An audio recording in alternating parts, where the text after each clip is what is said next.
السلام عليكم ورحمة الله وبركاته. ازيكم يا احلى متابعين؟ كل سنة وانتم طيبين، كل سنة وانتم بصحة وسلامة، متابعيني في كل مكان في جميع الدول العربية وفي مصر وخارج مصر. كل سنة وانتم طيبين متابعيني، متابعين طبخ هنية تكفي 100 يا احلى متابعين. رمضان بقى كده ما شاء الله. يعني استعداد بقى بعد العصر، صليت العصر بقى وقلت ادخل اعمل الفطار. انا اول مرة بصراحة، اول مرة اعمل فيديو معاكم في رمضان. يا رب يكون رمضان سعيد علينا وعليكم وعلى جميع المسلمين في كل مكان. نزلت بقى جبت لحمة وجبت خضار، يعني بسلة وبطاطس وحاجات من دي، وقلت بقى اعمل الفطار مع متابعين النهارده. قطعت اللحمة كده وجهزتها وقشر، وضبط الخضار والبسلة والجزر والبطاطس. هعمل يعني صينية تورلي كده مع اللحمة في الفرن. قلت حاجات يعني حاجة سهلة وخفيفة وما يبقاش فيها صلصة ولا حاجة. فجبت بقى البسلة والجزر والحاجات دي كلها وقشرتها ووضبتها، واحط بقى في الصينيه كله مع بعضه كده. وولعت الفرن، لا لسه ما هولع الفرن اهوت على طول، عشان يبقى الفرن يبقى الفرن حامي. يعني الفرن ما يبقى حامي بيسرع معايا. وهعمل برام رز معمر احط فيه لحمه. اكل خفيف كده، لان كل يوم بقى طبعا انت عارفين الطبيخ والصلصه والحاجات ديت بتبقى تقيله في رمضان. فقلت لا، انا هعمل كله كده تورلي صينيه مع صينيه تورلي كده مع بعضه كده. مش هعمل مش هعمل يعني اشوح بصل ولا حمر بصل ولا اي حاجه، كله كده مع بعضه.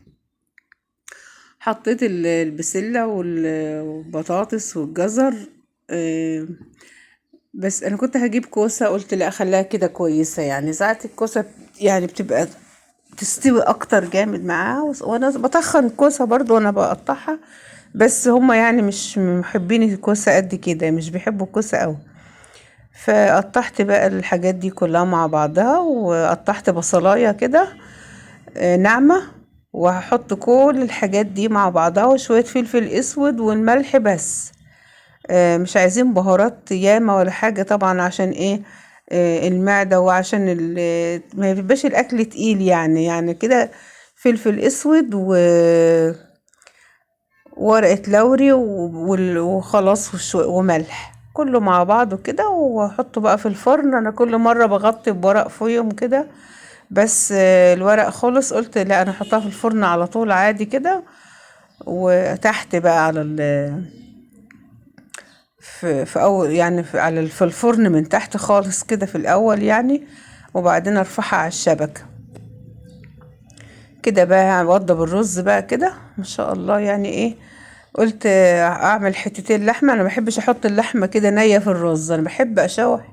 آه، امسك اللحمة كده اشوحها بس كده بحتة زبدة، واحط شوية فلفل اسود عليها، واحطها بقى في البرام. بتخلي الرز جميل والله. لحمة أو فراخ أو حمام أو حاجة بتخلي برام الرز طعمه جميل. فقلت بقى احنا بعد العصر كده، يعني قلت بقى أبدأ من دلوقتي عشان اللحمة تاخد راحتها. أنا بحب اللحمة تكون مستوية، يعني ما بتبقى في الخضار مستوية كده بتبقى حلوة. قلت أبدأ يعني بدري بقى كده بعد العصر على طول، عشان هيتن في الفرن برضو يعني ياخد راحته، والرز كمان يكون فيه لحمة فيستوي براحته. اللهم صل وسلم على سيدنا محمد. متابعيني في كل مكان وحشتوني. انا ما عملتش فيديوهات معاكم من زمان، من اول انا كنت ناوية والله قبل رمضان، بقول انا كل يوم هعمل اصور فطار معاهم. حتى لو انا بعمل هصور كل يوم فطار. بس ما اعرفش والله بجد في من يم التصوير. كل ما ابقى مستعدة وهصور الاقي نفسي بقول يلا خلاص مش النهاردة، خليها بكرة، خليها من يم القناة كده. والله بجد ما اعرفش كده اللي بيخلي الواحد. انا كنت بحب اصور على طول كل يوم. فان شاء الله يا رب كده ابدأ اعمل معاكم بقى كده فيديوهات. مش عارفة والله من يم القناة كده نفسي مالها كده. ما بلاقيش مشاهدات، يعني انا كل ما بعمل فيديو ما بلاقيش عليه مشاهدات قد كده. فدي حاجة برضو بتخلي الواحد ممكن يكون هو اللي مش متشجع ان هو يصور الفطار كل يوم، او يصور الحياة اليوم كله كده معاكم. يعني انا بعمل حاجات في اليوم ولا 10 فيديوهات تتصور والله. بس مش عارفة نفسي من ينب القناة كده مالها. كده اوضب الرز بقى اغسله، عشان ايه احط الصينية والبرام مع بعض في الفرن وخلاص. بيبقى ايه، الفرن بيخلي والله الاكلات سهلة. قلت بقى اعمل عصير يعني بعد ما اخلص بقى كده اتضير بقى ايه، اشطب لو كان في طبقين في الحوض اغسلهم، لو كان واوضب العصاير بقى وكده. بيبقى برضو الفرن العمايل فيه كده بتبقى سهلة وحلوة. انا بحب حاجة الفرن كلها، حتى الاكل اللي في الفرن بيبقى له طعم، ويبقى له طعم جميل. كل سنة وانتم طيبين وبصحة وسلامة يا رب. حالا النهاردة 12 رمضان. شفت الأيام بتجري ازاي؟ يعني لسه قريب خالص كان أول يوم في السحور، والنهاردة 12 رمضان. يا رب كده إن شاء الله إن رمضان كده ربنا يتقبل مننا ويتقبل صيامنا ويتقبل صلاتنا، اللهم أمين. وربنا يا رب كده يشفي كل مريض ويقدره على الصيام يا رب، اللهم أمين. فكده يعني رمضان بيعدي بسرعة بجد والله. يعني أيام الشهر ده كده بتحس إن هو حالا بيخلص.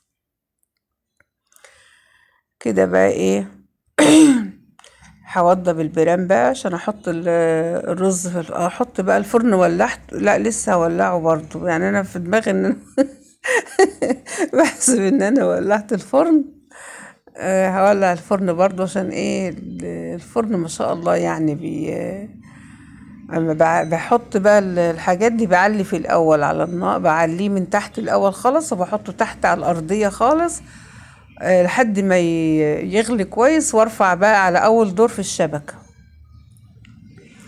كده حطيت شوية رز في الأرضية كده، وحطيت اللحمة، وحطيت شوية فلفل أسود، وأحط بقى إيه كيلو لبن. جايبة لبن، اللبن ما شاء الله عندنا لبن يعني إيه تقيل وحلو. يعني أنا بجيب من السوبر ماركت تحتنا اللبن بتاعه ما شاء الله عليه والله، لبن تقيل خالص ولبن حلو. بيبقى جايله يعني بيجي الصبح وبيجي المغرب. أنا دايما باخد من اللبن الصبح يعني. بيبقى ما شاء الله يعني اللبن. حتى لما بعمل انا عملت زبدة معاكم، وعملت جبنة قريش كذا مرة، ما شاء الله بيطلع قشطة حلوة خالص. انا لو جبت 2 كيلو وغليته وحطيته في التلاجة بلاقي طبقة قشطة كبيرة يعني والله بجد.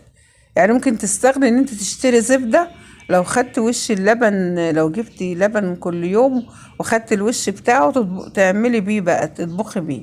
يعني اللبن ما شاء الله القشطة بتاعته والسمنة بتاعته بتبقى تقيل. فكده انا بجيب لي الدس بقى صابح كده، لبن يكون لسه ما احطوش في الفريزر، بكون جايباه صابح كده. بس بحب اغليه، احطه بس على البوتاجاز كده لحد ما يقرب.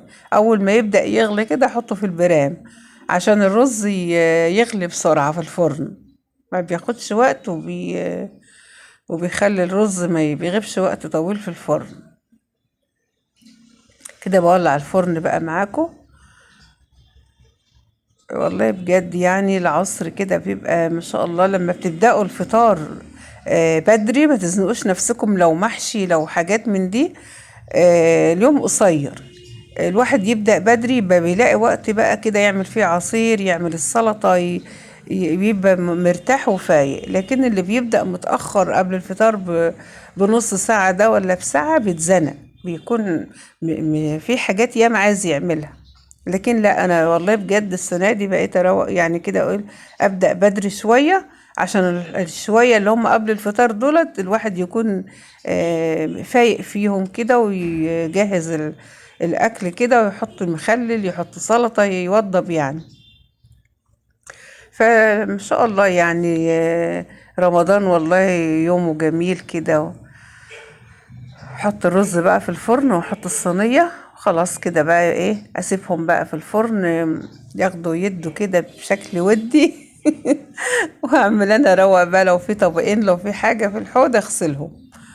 الواحد يعني بصراحة يعني قبل الفطار بيبقى الواحد كويس خالص، بعد الفطار بيبقى مش عارف يتحرك. مش عارفة ليه والله، ايه السبب في كده؟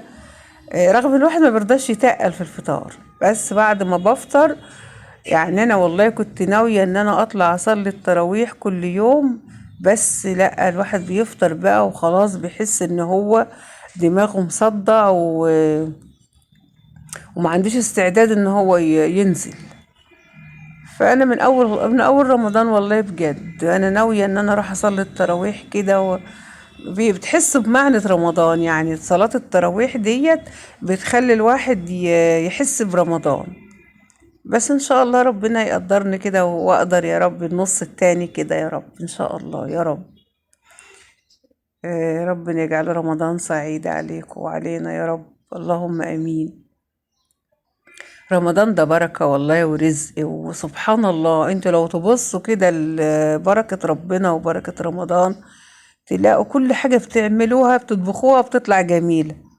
والله العظيم كل حاجة بتتعمل بتطلع في رمضان ما شاء الله على طعمها وعلى بركتها، وكل حاجة حلوة في رمضان، والدعاء كله مستجاب.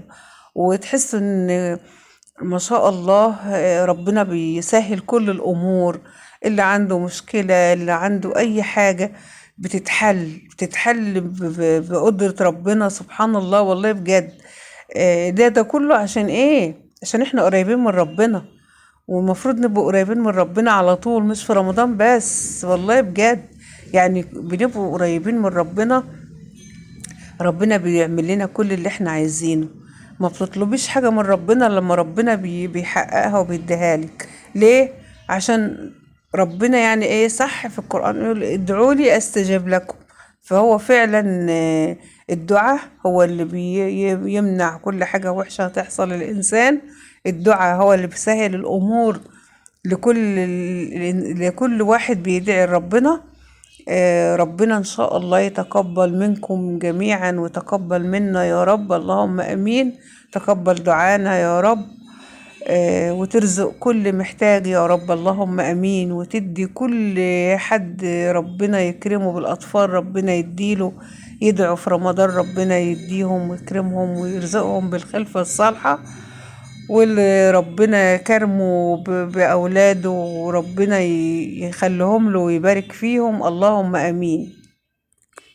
كل الدعاء سبحان الله القريب من ربنا ربنا بيستجاب منه. أي حد بيقرب من ربنا بيكون ضميره سليم ربنا بيديله كل خير والله. واللي ضميره بيكون ضميره مش كويس ونيته مش سالكة، ربنا برضو بيديله على قد نيته.